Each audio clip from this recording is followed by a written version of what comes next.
Assalamualaikum warahmatullahi wabarakatuh. Kami dari kelompok 6 Mukaromah dan Siti Asyiatul Musfiroh akan membahas tentang kitab suci Allah untuk memenuhi tugas mata kuliah konseling spiritual Islam yang diampu oleh Pak Puji Maulana. Dalam aspek akidah atau tauhid, mengimani dan mempercayai kitab-kitab suci yang pernah diturunkan Allah Subhanahu wa Ta'ala kepada para nabinya merupakan salah satu dari rukun iman, yaitu rukun iman yang ketiga.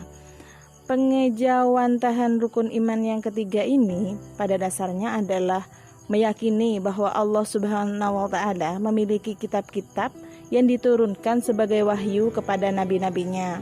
Kitab-kitab tersebut menjelaskan di dalamnya yaitu berisi perintah-perintah Allah, larangan-larangan Allah, janji-janji Allah, dan ancaman-ancaman Allah. Di antara kitab-kitab yang dimaksud, yang pertama Taurat, kedua Injil, tiga Zabur, dan yang terakhir Al-Quran. Yang pertama saya akan menjelaskan kitab Taurat. Mengimani kitab Taurat artinya membenarkan bahwa Taurat merupakan salah satu dari kitab-kitab Allah yang diturunkan kepada Nabi Musa alaihissalam. Kitab ini diturunkan untuk menjelaskan hukum-hukum syariah, akidah sahih yang diridhai, dan memberi kabar gembira tentang akan datangnya seorang nabi dari keturunan Nabi Ismail alaihissalam. Selanjutnya yaitu kitab Zabur.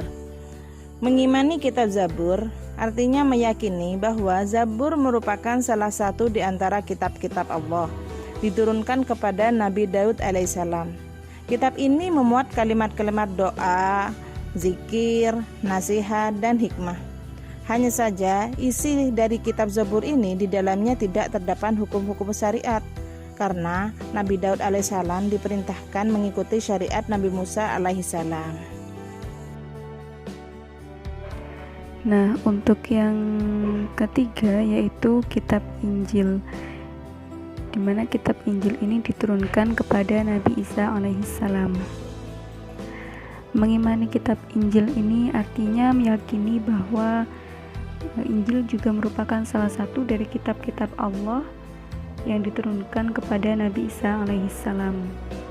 Nah, kitab ini untuk menjelaskan kenyataan-kenyataan atau kebenaran, terus mengajak orang-orang mengesahkan Sang Pencipta, mengganti sebagian hukum-hukum cabangan dari kitab Taurat untuk menyesuaikan tuntutan keadaan, dan juga memberi kabar gembira akan lahirnya Nabi penutup, yaitu Rasulullah SAW.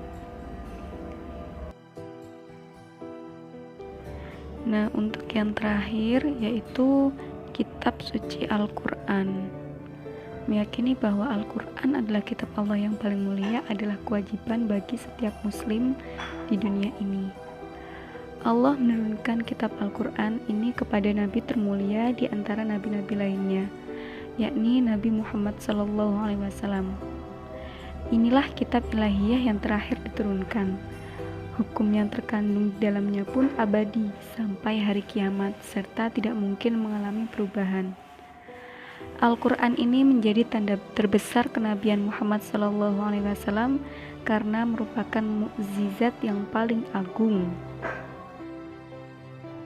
Dalam kehidupan ini sebagai umat muslim, kita berpedoman kepada Al-Quran dan juga hadis, di mana dalam Al-Quran sudah dijelaskan mengenai aturan-aturan Allah, larangan-larangan Allah, dan juga anjuran-anjuran yang telah diberikan oleh Allah kepada umat muslim di seluruh dunia tanpa terkecuali.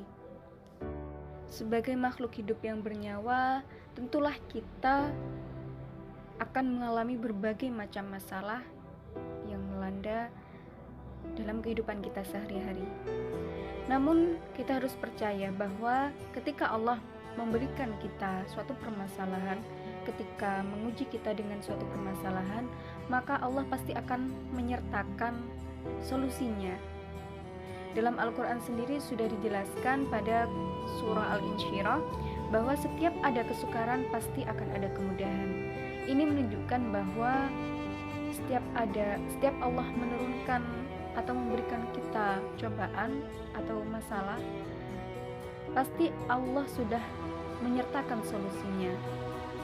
Oleh karena itu, mari kita bersama-sama optimis, belajar untuk optimis ketika kita sedang diuji oleh Allah.